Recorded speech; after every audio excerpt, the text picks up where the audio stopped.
who you really wanted to most looking forward to. And the way this played out, like both guys, what a show. I texted you. I said, no one should beat Pac, period, like ever.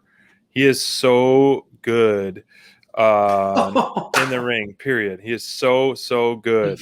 I can't believe. I mean, like, first off, my man's on my Mount Rushmore, bro. I mean, I love him that much. I think this dude is so damn good at what he does, man. And I love when the commentator team, like you had said, Cody said it kind of casually in his promo.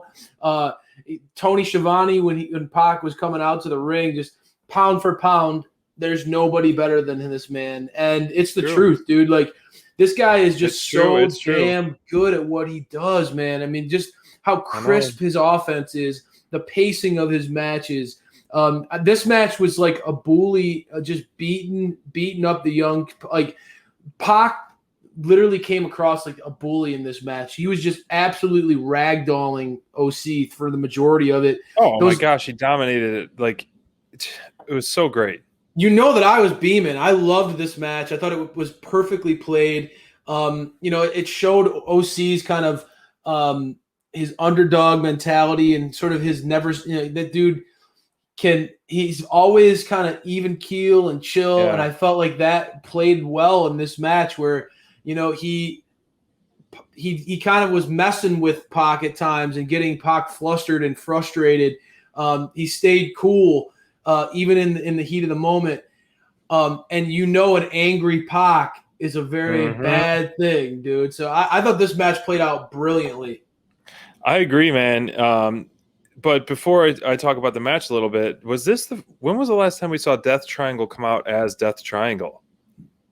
Because Penta was kind of doing his own heelish thing, and Ray and Pac were doing their own kind of thing, but there's still the Death Triangle. So I think this is the first time in a long time that we've really saw these guys come out together. So that was kind of cool. Yep. And, both guys are undefeated in 2021. But really, there's nothing you could do. It's live TV, but it was like instant commercial break and then a second commercial break. That really sucked the sail out of this match, even though the pacing was great. I mean, Pac's drop kicks to OC, just the whiplash alone probably could snap your neck. It's crazy. Pac's snap on those drop kicks were so nice. Just toying with OC the whole match. He seemed to enjoy it, didn't he? He did. It was just like, okay, give me a challenger. Like, that's what I'm waiting for Pac to do, is just to start destroying people and then just be like, give me a challenger. And I think that's kind of what, like, hopefully Miro does, just destroy people. I'm like, hey, where's my challenger? And Lance comes in to swoop it in.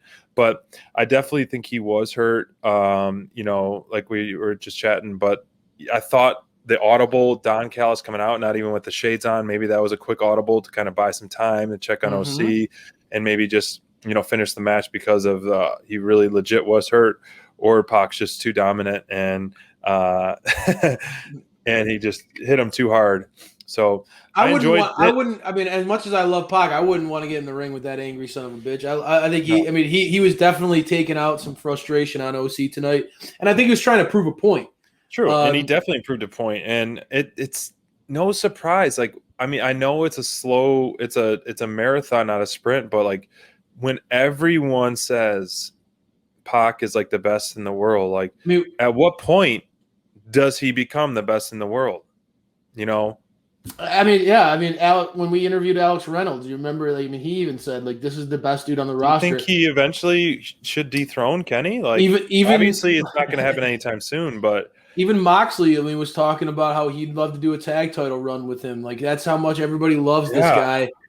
For me, dude, like, I think what I'm seeing happen right now is they're really leaning into Kenny and Pac are peers. And I think the way Double or Nothing's going to play out is going to be sort of like these two absolute workhorses, these two absolute studs in the ring are going to be kind of like almost angry and dismissive of Orange Cassidy at times. Like, they're going to be so focused in on each other that Orange Cassidy is going to play like that nice foil to it at different points in the match.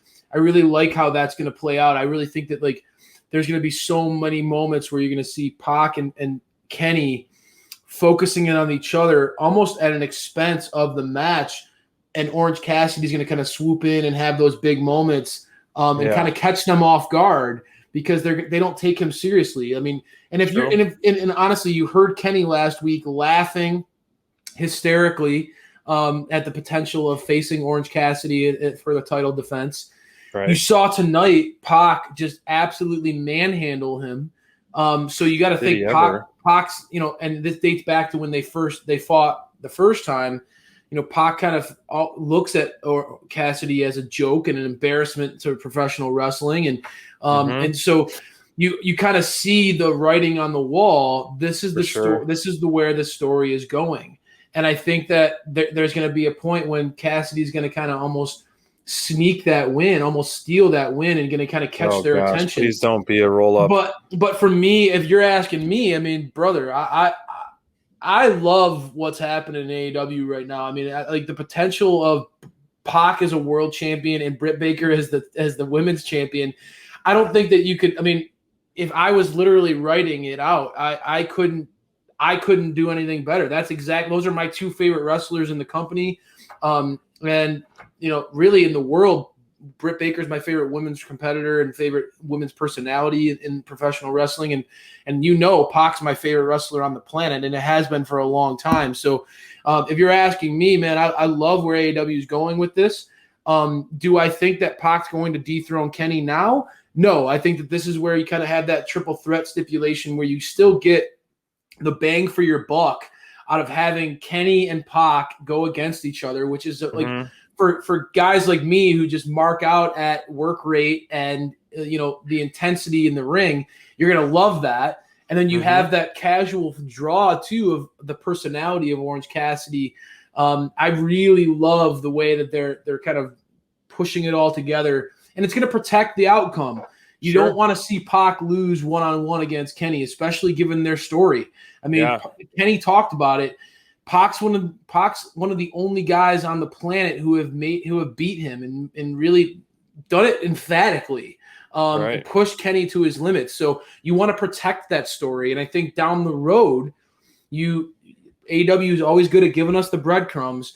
Down the road, you give us fans that match. You give us fans that Pac versus Kenny one-on-one. I thought this was really well played, and Kenny sneaking in to try to cost Pac the match only further adds fuel to that fire of like, he knows he's a threat. Exactly right. He knows he's a threat. You can tell he's worried about going one-on-one with Pac. He didn't want any part of that.